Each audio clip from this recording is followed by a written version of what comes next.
Eastern Texas is a really eerie place.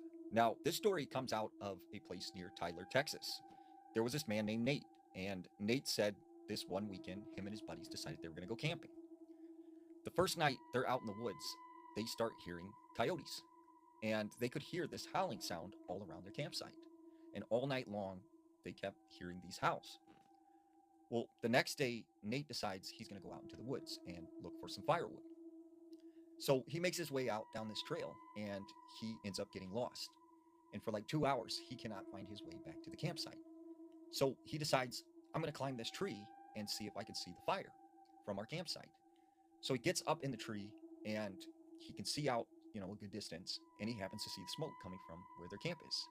So he starts screaming, help me, I'm lost, like help. He said all of a sudden he sees these birds just take off into the sky like they just seen something. And he begins to hear a strange sound coming from the brush on the ground. And he said, out behind this bush stepped what looked like a naked man walking on all fours.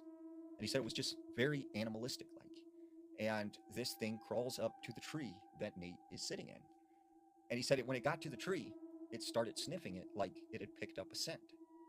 And all of a sudden, this thing turned its head 360 and it was now looking up at Nate and it started to say, help me, please help me. And it was repeating what Nate was saying, except it was the sound of a woman's voice.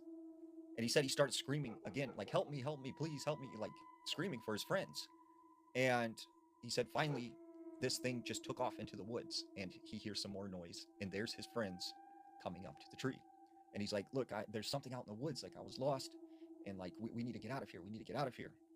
And his friends are like, what are you talking about? Like, there's nothing out in the woods. Like, you're losing it, man. And right as he said that, they see a coyote walk by them. And they were like, okay, it's time to leave.